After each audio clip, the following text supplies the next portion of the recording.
The 14th Humble Indie Bundle dropped today, the 31st of March, and it features 7 indie titles for a bargain price. Are those games any good? Well, let me tell you. Piracy is a side-scrolling 2D strategy sandbox game where you play as a pirate captain commandeering your crew. Developed by Quadro Delta, Piracy is their first title and has 73% of the reviews on Steam as positive, and its Metacritic page shows similar opinions with a Metascore of 7.1 and reviews ranging from 0 out of 10 to 10 out of 10.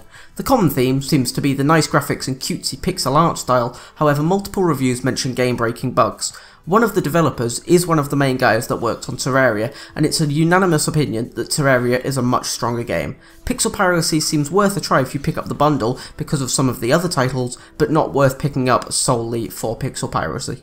Delqhic is a side-scrolling RPG platformer with comedic elements developed by one man, whose name I will not be able to pronounce, so I'm not even going to try. You play as Daniel, an average guy who is teleported to a huge castle whilst in the middle of playing a Dungeons & Dragons game with his friends. Your goal is to kill Harnakon, the master of the castle, and free all the pure souls that are trapped within.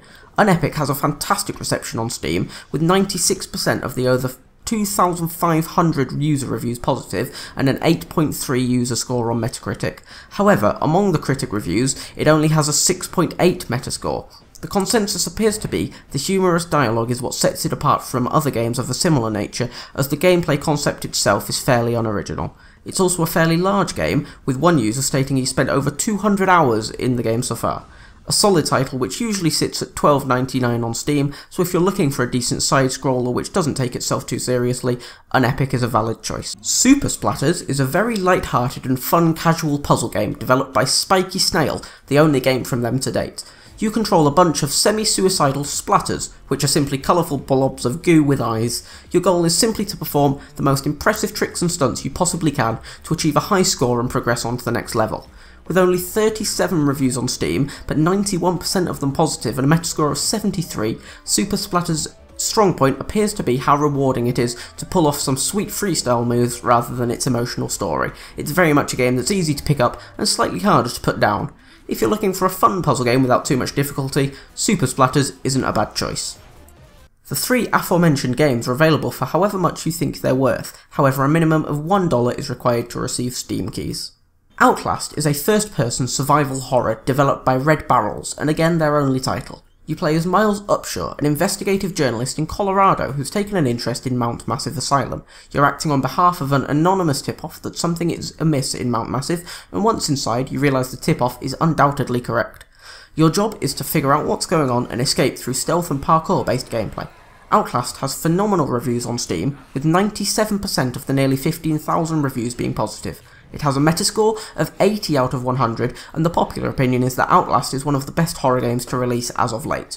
Jump scares are prominent, but not used cheaply, as it achieves a good balance between jump scares and a more psychological take on things. Mainly praised for its immersion, if you enjoy being scared out of your wits, Outlast is definitely a must-buy. If you're not a fan of staining your pants, however, don't pick up the bundle specifically for Outlast under any circumstance. Torchlight II is an isometric action RPG with a strong focus on cooperative play, developed by Runic Games, whose previous games, unsurprisingly, include Torchlight I. You play as the hero, whom you can customise fairly extensively, and your goal is to traverse the lands, kill monsters, and pick up cool shiny loot.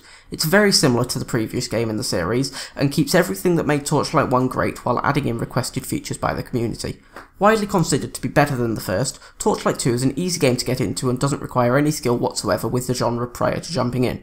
With 95% of the nearly 20,000 user reviews on Steam positive, and a Metascore of 88, Torchlight 2 is undoubtedly a fantastic game. If you have any interest in mindlessly slaughtering a variety of different types of monsters and sifting through many cool swords, bows and staffs, Torchlight 2 is definitely for you. It's made better by having a friend or 3 to play through with, but you'll undoubtedly have a great time playing solo if that isn't an option for you. La-mulana is a Metroidvania-style side-scrolling platformer with a focus on puzzles and the difficulty of the game. It's developed by Nigoro, whose previous experience includes a bunch of browser-based flash games. You play as an archaeological explorer, investigating sprawling ruins searching for the secret treasure of life. It's most definitely an old-school style of game, which is apparent from the art style, and as you get further in, the hardcore gameplay. Commonly said to be a game for masochists, and the Steam description says, play through the entire game till your fingers bleed, give up and throw it out the window, or get help from strategy guides, the choice is yours, which undoubtedly warns you about what you'll be getting yourself into. 84% of the Steam reviews are positive, and it has a Metascore of 80, so it's definitely not a bad game. However, for someone looking for a more casual experience, la-mulana is probably a miss. For someone who enjoys making their brain bleed from the frustration, however, this game is a solid option. Outlast, Torchlight II and la-mulana are available if you beat the average price, which is currently sat at $5.39. However, this will likely change before you buy, so make sure you check how much it is when you purchase. Shadow Warrior is the final game so far in this bundle for the still bargain price of $10. Developed by Flying Wild Hog, the guys behind Hard Reset and Juju, you play as Lo Wang, a corporate shogun to Zilla Enterprises, who is ordered to acquire a legendary blade of limitless power. It's a first-person shooter with an element of swordplay too, and widely praised for its old-school style of gameplay as it's a reimagining of the original Shadow Warrior, which released back in 1997. Featuring a lot of gore and combat, you play through various linear levels in search for the legendary blade. 95% of the 6,200 reviews on Steam are positive, however the Metascore is only 73. If you're looking for a lot of hack and slash bullet hell action, Shadow Warrior would be the game for you. It usually retails for $39.99, so definitely a bargain price, especially along with the 6 other games in the bundle. You're also able to pay $40 to receive a Humble Indie Bundle 14 Travelling Pack, which contains a t-shirt, an embroidered patch and a handkerchief.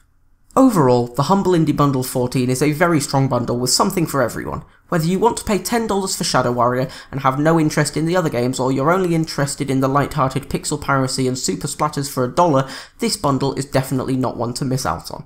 More games will likely be released in the bundle in a week's time, so check my channel a week from now for an updated video with the added games. Okay, looks like you're ready to lock and load. I don't know about this. Are you afraid of getting in trouble? Oh, boo-hoo, Max is afraid. Oh, come on, I know Chloe. you can handle this, and I'm here to guide you. Make me proud, sister.